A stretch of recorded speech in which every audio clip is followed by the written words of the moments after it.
Hi, all. This is Angie coming to you from Angie's Courtyard. I wanted to jump on and say hello, and also thank you for tuning in. Please get out and enjoy this beautiful day. The weather is gorgeous, so get out and enjoy. Even if you sit on a bench and read a book, go out for a stroll, speak to someone you haven't spoke to in a while, and just enjoy the day. I also want to jump on and say interview, interview, interview. Now, I know you guys are like, I'm looking for a job, or even those of you who are, want to know where I'm going with this. And I say that to say, earlier today, I dropped my eldest off to a school that he could potentially be attending in the fall. And leading up to this day, he had to submit an application. He also had to write an essay. And now comes the process of him going into the school for a day just to get a day-to-day feel of what it's like to be a student, to get a culture of the school, to get a feel of the structure, just to see if he meshes well with the students, the teachers, and just to go into the classes and see how their whole teaching goals and how do they operate. And at the end of it, he sits down with the head of the school, and they the whole objective of this meeting is just to see if my son is a good fit for them and to see if they're a good fit for him and our family. And this whole process has just really been an eye opener for me, because we go through this, because my husband and I, we also have to sit down and do interviews with these schools. I really had to think about, wow, how many things I've infiltrated in my life in which I haven't done a full assessment. I haven't went over the application. I haven't done a full interview, and they are just running rampant in my life, and I'm talking to you guys out there, like, how did doubt, envy, jealousy, hatred, procrastination, lack, poverty, self hate, insecurities, lack of love, this lifeless unforgiveness. How did that get through? How is it on your team? Did you fully go over that application? I know if we would have went over the application of procrastination, there is no way we would have partnered with it, because it brings nothing to the table of necessity that can help us grow. It doesn't bring anything good to the table that can take us to the next level. Doubt. If we would have went over that application, there's no way it would have been accepted on our team. Rejection. We would have rejected rejection.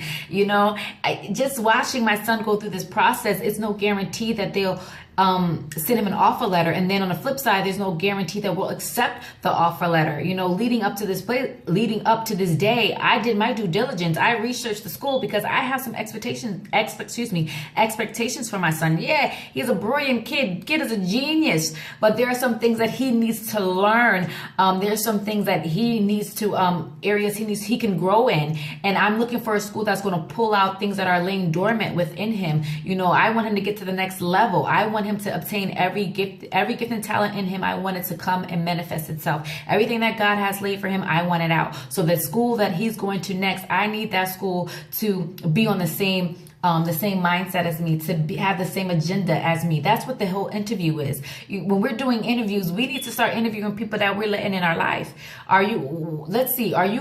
Do you fit in my plan? Are you going to fit well in this puzzle? Am I going to be able to help you? Are you going to be able to help me advance?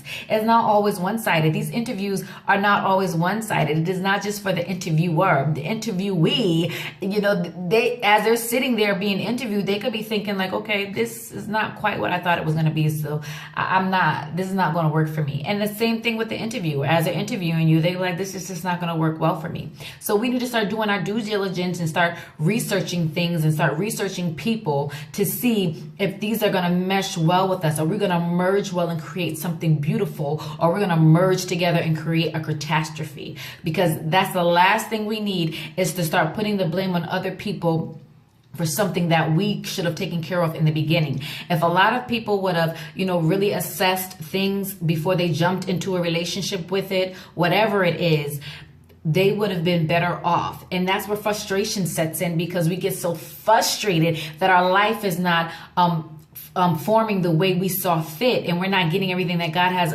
for us. We're not obtaining it. And that's because we're just not doing our part, our due diligence. We love to put the blame on other people. We love to say, oh God, why me? Why this? Why that? And we just need to start seeing, okay, what part are we playing in this? Some things God is going to allow to happen in order for us to grow, in order to push us, in order for us to start pulling on Him. And yet there are some things, messes that we create just because we're lazy. Okay. So let's just start interviewing. Okay. Let's start interviewing. Let's start going over these applications thoroughly. And it's okay for those who snuck in to tell them, look, there's no more need for you. Please exit stage left. Leave your access card. Leave your key, because you no longer belong here. Leave your badge. If they were given a badge because they can come in and out of your life, let's take that badge back. And let's really, really, really start rearranging our life to start looking what we envision it to be. And let's start walking in the will of the Lord. Let's start walking in the way of success. You know, I like success. You know, that partnership is going to look good on me. I'll take that. Financial freedom, yes, I need that. Let's partner up. Let's start partnering up with things that's going to help us and propel us, people. We really, really, really need to start weeding out the things that mean us no good. All right. So I really want to drop that nugget with you. If I'm not on next week, I'm going to try to jump on. But if not, I want to wish you guys a happy Thanksgiving. I really cannot believe it's next Thursday. Can you believe that? But happy Thanksgiving. Let's be thankful that we're amongst the living. Let's be thankful that we still have another chance to meet those golden links. We really have a chance to go after our dreams. We really have a chance to really make our days worth living, make our days worthwhile. Let's die empty. And when I mean empty, empty of every gift and talent, empty of every hug that you're supposed to give, empty of every encouragement, empty of every encouraging word you're supposed to hand out. Empty, empty, empty. We need to die fully empty, okay? Let's not be like the ones that truly probably somewhere regretting that they didn't go after what it was that they wanted. All right. So be the better you than you were yesterday. May the Lord thy God bless you according to his will for your life. Until next time, enjoy. I'll talk to you then.